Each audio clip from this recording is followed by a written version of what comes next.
오늘은 이사야 5장 18절의 말씀을 끈과 술의 줄이라는 제목으로 설교했던 찰스 스펄전 목사님의 설교 가운데 첫 번째 요점인 이 특이한 묘사에 대한 설명에 이어지는 두 번째 부분을 읽고 묵상하도록 하겠습니다. 먼저 본문의 말씀을 읽겠습니다. 거짓으로 끈을 삼아 죄악을 끌며 술의 줄로 함같이 죄악을 끄는 자는 화 있을진저. 아멘. 자, 설교 내용을 읽도록 하겠습니다. 자, 어떤 한 사람이 이렇게 말하는 것을 듣습니다. 나는 경박함이나 트집 잡기 식의 질문에 빠지지 않았습니다. 자, 아니겠죠. 하지만 아마도 당신은 다른 줄에 묶인 죄수일지 모릅니다. 어떤 이들은 종교적인 일들에 대한 자연적인 혐오감을 가지고 있습니다. 자, 이것에 대해서 좀 더 설명하도록 하겠습니다. 그들은 기꺼이 예배의 장소에 참석하고 설교를 들을 준비가 되어 있습니다. 때로는 성경을 읽기도 하고 어떤 선한 목적에 도움이 되기 위해 헌금을 하기도 합니다. 하지만 그들을 구분하는 것은 이런 점이 아닙니다. 그들은 생각하거나 기도하거나 회개하거나 믿기를 원하지 않으며 그런 문제를 진지하게 마음에 담지 않습니다. 그들에게는 생각한다는 것이 거북하고 불편한 일입니다. 그들의 삶에는 곰곰이 생각할수록 소망이 될 만한 요소가 많지 않기 때문입니다. 그들은 그 땅의 황무함을 차라리 보지 않으려고 합니다. 그들이 관여하고 싶지 않은 한 가지 귀찮은 일이 있는데 그것은 소위 회개라고 하는 것입니다. 그들에게는 회개가 많이 필요하지만 그들은 그것을 싫어합니다. 마치 약을 더 필요로 하는 어린이들이 그것을 더욱 싫어하듯이 그들에게 회개도 마찬가지입니다.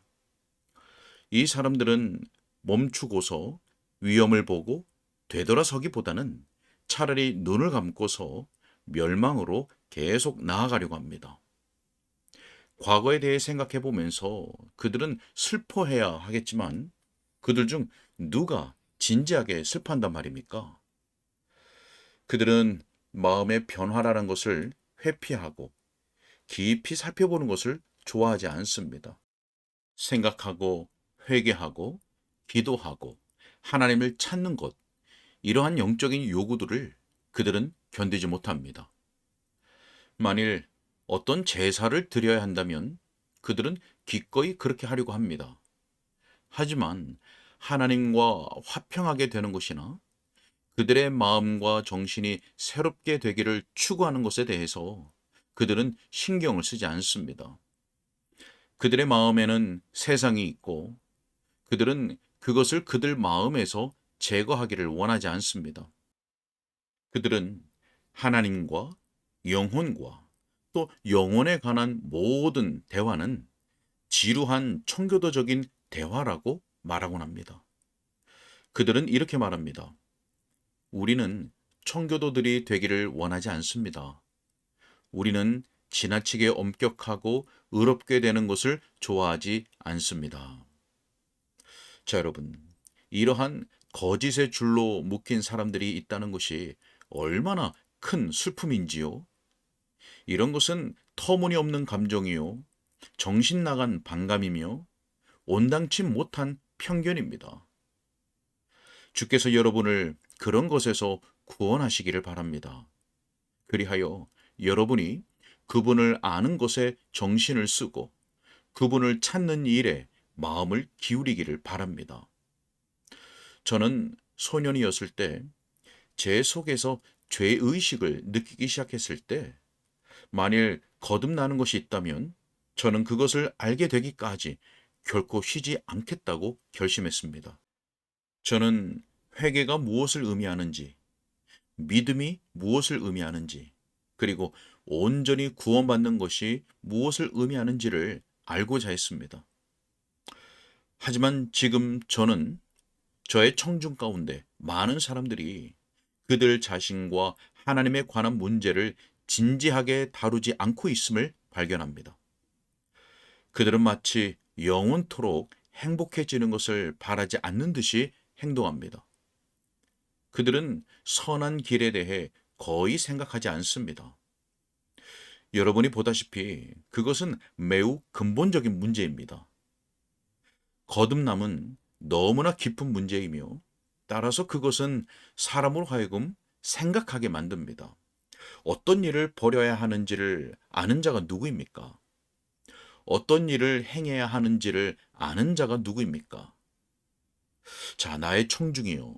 만일 여러분이 죄를 자각하는 초기에 그러한 반대와 지연과 편견에 빠지게 되면 그러한 작은 노끈들이 서로 얽히고 엮여서 마침내 커다란 술의 줄이 될 것입니다. 그리고 여러분은 모든 선한 것에 대해 반대하는 사람이 될 것이며 여러분의 죄악의 거대한 수레에 단단히 묶여서 결국 멸망하게 될 것입니다. 하나님이 여러분을 그런 상태에서 건지시기를 바랍니다. 자, 저는 그 수레에 다른 방식으로 묶여 있는 일부 사람들을 알고 있는데 그것은 동무들에 대한 공손함에 의한 것입니다. 그 젊은이는 그런대로 선한 것을 좋아했습니다. 하지만 그는 누군가 월요일 아침에 이렇게 말하는 것을 견디지 못했습니다. 너는 일요일에 예배당에 갔었구나. 그러나 그는 분명하게 그래, 물론 나는 예배당에 갔었지. 너는 어디에 있었니? 라고 말하는 것을 좋아하지 않습니다. 오히려 그는 이런 식으로 대답했습니다. 아, 그래. 그 예배당에 잠깐 들렀어. 음악을 듣기 위해 성 베드로 성당 혹은 웨스트민스터 사원에 음악을 듣기 위해 갔었지. 상대방이 이렇게 말합니다. 나는 너가 전에 교회에 갔었다고 들었는걸? 그가 다시 대답합니다. 그래, 호기심으로 갔었지. 단지 그 장소와 사람들을 보기 위해서 갔었어. 자, 여러분, 그가 표현하는 방식은 그러합니다. 마치 자기의 창조주를 예배하고 안식일을 지키는 것이 부끄러운 일인 듯이 말하는 것입니다. 자, 불쌍한 겁쟁이요. 또 다른 때에 그 젊은이는 어떤 엄숙한 설교를 듣고서 상담실에서 울고 있는 모습을 보았다고 하는 비난을 받았습니다. 그때 그는 대답하기를 상당히 감동을 받았고 약간은 정신을 잃고서 설복을 당하였다고 말합니다. 그리고는 마귀에게 사과하고 더 이상 그런 설교를 듣지 않겠다고 용서를 빌듯이 말했습니다. 그는 불경건한 친구들에게 복종하기 시작했고 곧 그들의 조롱거리가 되고 말았습니다. 한 동무가 이 방향으로 귀를 잡아 끌고 다른 동무가 저 방향으로 귀를 잡아 끕니다. 이런 식으로 그는 정말이지 아주 긴 귀를 가지게 되었습니다. 그는 처음에는 그릇된 길로 멀리 가지 않았습니다. 하지만 악한 사람들이 자기 위에 안장을 채우고 올라타도록 허용한 이후로는 날이 갈수록 그들이 점점 더 힘겨운 방향으로 그를 몰고 갑니다. 그를 죄로 묶은 것은 악한 예절이라는 일종의 얇은 노끈에 불과했지만 후에 그는 자기 동료들에게 아첨하는 자요, 자기 상급자들에게는 아양을 떠는 자가 되었고 자기 영혼을 희생시키면서도 그들의 말에 따르는 자가 되었습니다. 그는 명백하게 악한 동무의 의지와 미소에 더욱 신경을 쓰고 하나님을 기쁘시게 하기보다는 바보의 의견을 더 깊이 생각하는 자가 되었습니다. 충격적인 일입니다만 의심의 여지 없이 많은 사람들이 사람들에게 존중받기를 좋아하는 것 때문에 지옥으로 갑니다. 수많은 사람들이 단순히 남봉꾼에게 좋은 평가를 받기 위해서 자기 영혼을 전당 잡히고 하나님과 천국을 잃어버립니다. 젊은 여성들은 허영을 위해 자기 영혼을 잃어버리고 생각도 없고 진심도 없는 젊은이의 사랑을 얻으려는 희망으로 죄를 짓습니다. 젊은 남성들은 교양 있는 사람으로 간주되기 위한 바람을 가지고 구원의 모든 소망을 날려버립니다.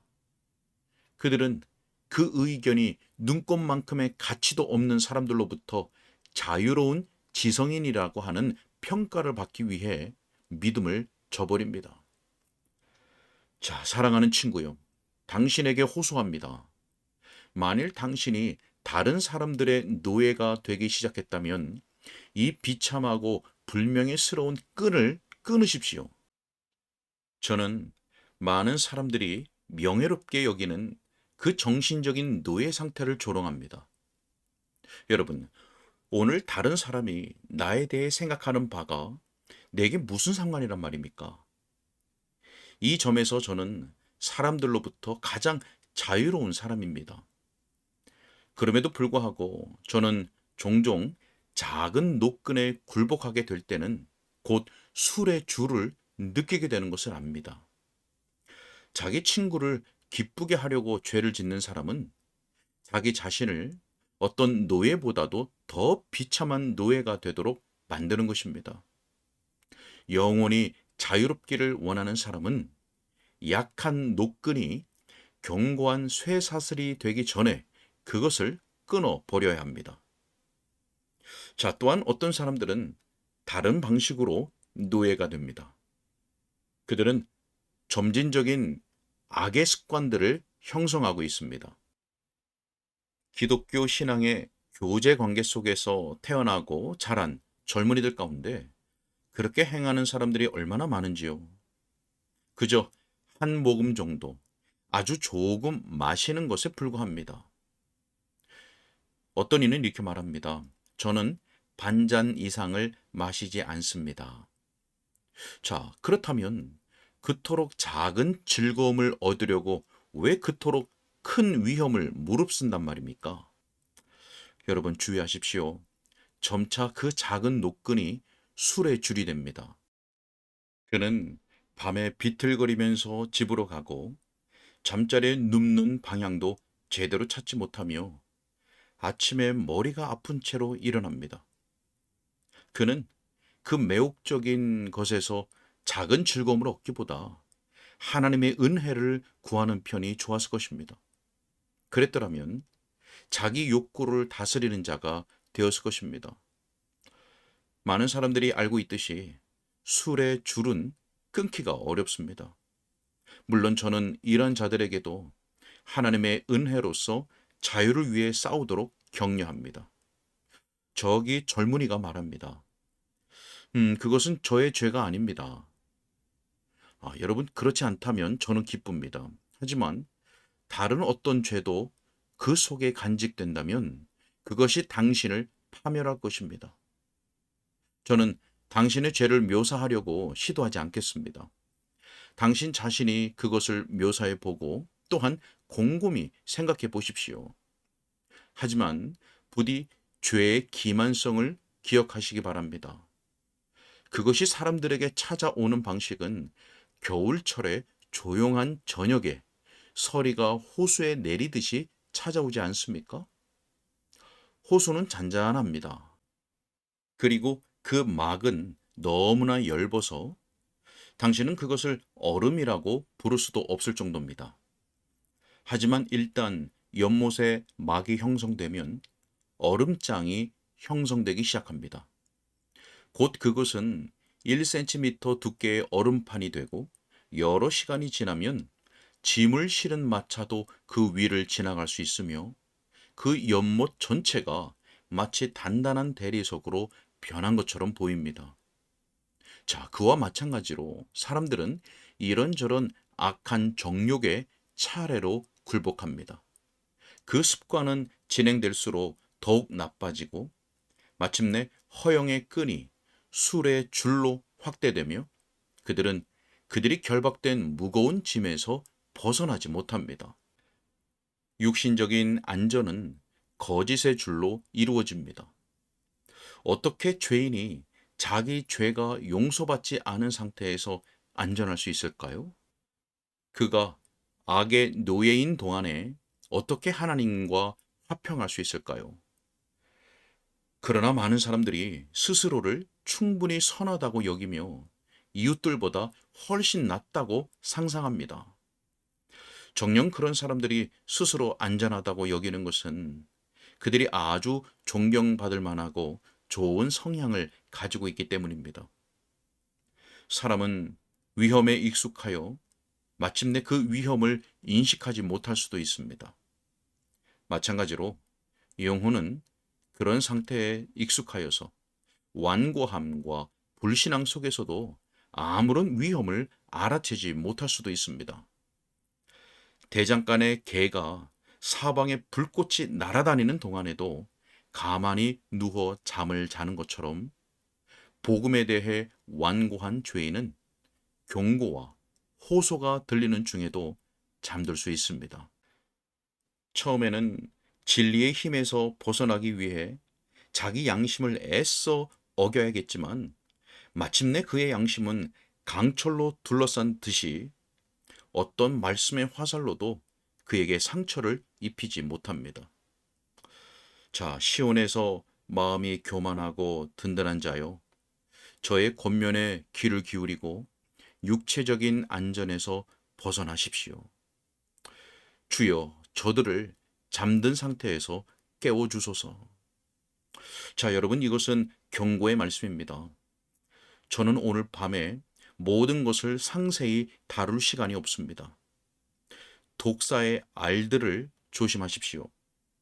물방울들이 어떻게 돌들을 닳게 하는지를 기억하고 작은 도끼질이 어떻게 큰 떡갈나무를 쓰러뜨리는지를 상기하십시오. 비록 한 뼘 크기에 불과하다고 해도 코브라와 더불어 장난치지 마십시오. 벼랑 끝에서 멀리 떨어지십시오. 사자가 당신에게 뛰어 덮치기 전에 도망치십시오. 스스로를 위해 쇠 그물을 만들지 말 것이며 당신 자신을 가둘 감옥을 건축하지 마십시오. 성령께서 여러분을 건지시기를 바랍니다. 십자가를 붙들고 거기에서 당신을 풀어서 가게 하는 능력을 발견하시기 바랍니다. 아멘. 오늘은 여기까지 읽겠습니다.